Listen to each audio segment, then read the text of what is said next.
नमस्कार, प्रणिताच रेसिपी मराठीमध्ये आपणा सर्वांचं मनपूर्वक स्वागत।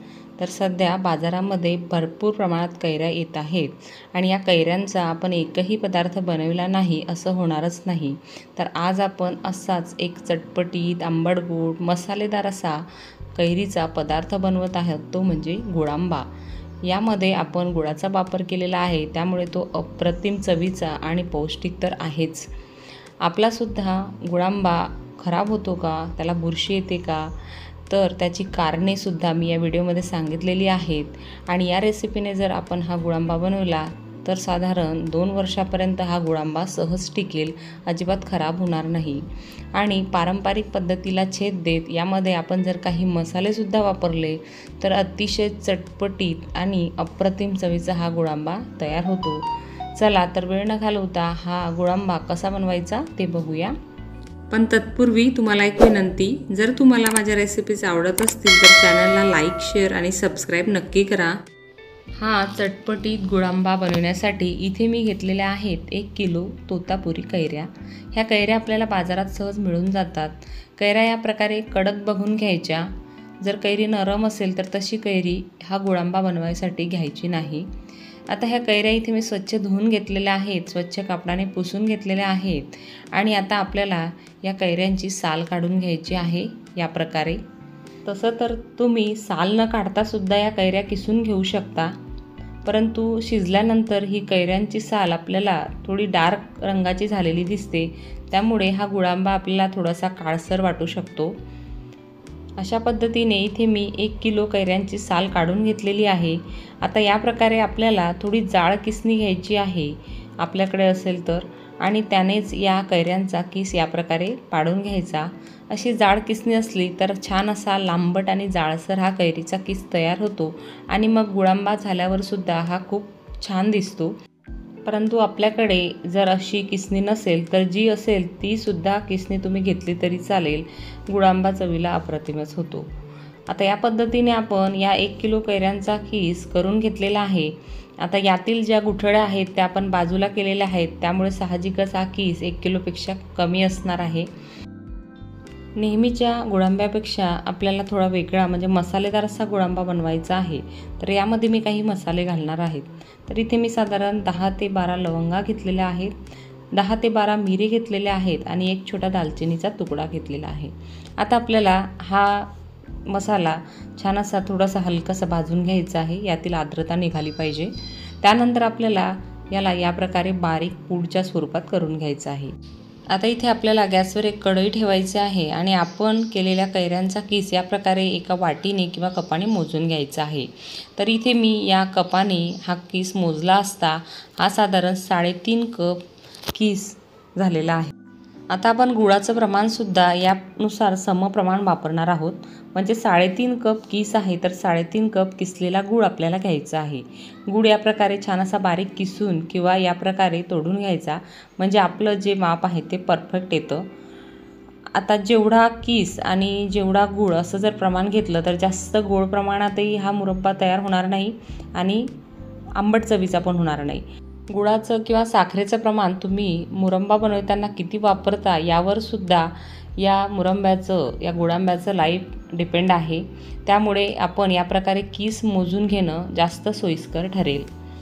आता या प्रकारे आपल्याला गॅसची फ्लेम हाय ठेवायची आहे आणि या प्रकारे हा किस आणि गूळ व्यवस्थित मिक्स करत राहायचं आहे।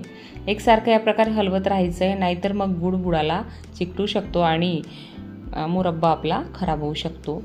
तर थोड्या वेळाने बघा या प्रकारे गुळाला पाणी सुटत आहे आणि मग आपल्याला या गुळाच्या पाण्यात साधारणपणे 20 ते 25 मिनिटांपर्यंत हा गुळांबा छान असा शिजवून घ्यायचा आहे।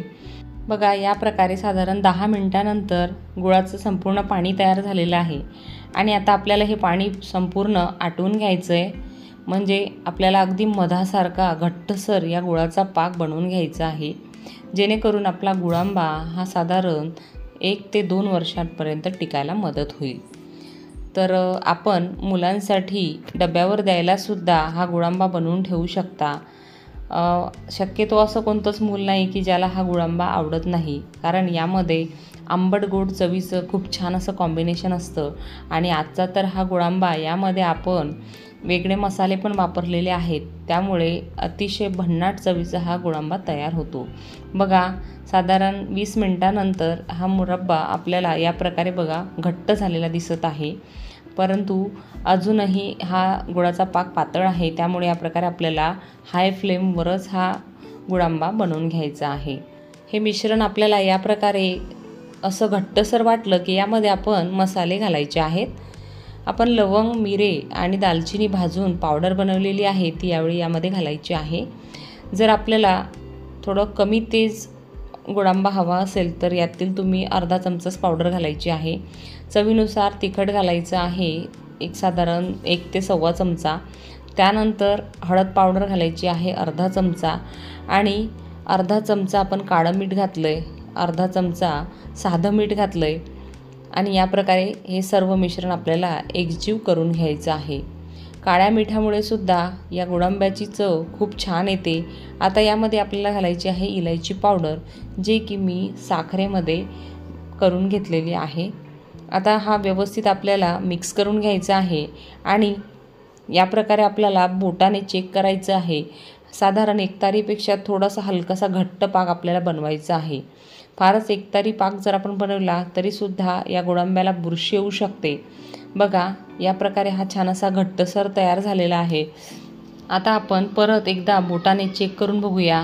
बघा, या प्रकारे एकतारीपेक्षा थोडासा घट्टसर पाक आपल्याला बनवून घ्यायचा आहे. असा पाक बनवल्यामुळे मुरब्बा म्हणजेच हा गुळांबा साधारण 2 वर्षांपर्यंत सहज आपल्याला टिकवता येतो. एकाच वेळेस साधारण आपण 2 ते 3 किलो कैऱ्यांचा सुद्धा हा गुळांबा बनवून ठेवू शकता. अजिबात खराब होत नाही आणि यामध्ये जे आपण मसाले वापरले आहेत त्यामुळे हा अप्रतिम चवीचा होतो. अगदी भाजीला रिप्लेसमेंट म्हणून तुम्ही याचा वापर करू शकता, कारण यामध्ये मसाले घातलेले आहेत. एखाद्या घाईच्या वेळेस आपली भाजी बनवणं झालं नाही तर मुलांना तुम्ही या प्रकारे पोळीसोबत हा जाम देऊ शकता. तर इथे थंड झाल्यानंतर हा गुळांबा बघा या प्रकारे घट्ट होतो आणि यानंतर आपल्याला हा एका स्वच्छ धुतलेल्या कोरड्या केलेल्या काचेच्या बरणीत भरून ठेवायचा आहे. जर आपल्याकडे काचेची बरणी नसेल तर चांगल्या क्वालिटीच्या प्लास्टिकच्या बरणीमध्ये सुद्धा तुम्ही हा मुरब्बा, हा गुळांबा भरून ठेवू शकता. अजिबात खराब होत नाही. तर हा गुळांबा खराब होऊ नये म्हणून तुम्ही काही गोष्टी जरूर लक्षात घ्या. एक म्हणजे कैरी निवडताना कडक निवडायची, जेणेकरून गुळांबा खराब होत नाही. त्यानंतर कैरी स्वच्छ धुवून पुसून घेतल्यानंतरच आपल्याला कैरी किसायची आहे, त्यामध्ये पाण्याचा अंश राहायला नको. त्यानंतर तुम्ही साखर किंवा गूळ जोही वापरणार तो कैरीचा किस मोजून त्या प्रमाणातच वापरायचा, म्हणजे आपला जो गुळांबा आहे किंवा साखर आंबा आहे तो अतिशय परफेक्ट चवीचा आणि 2 वर्षापर्यंत टिकणारा बनेल.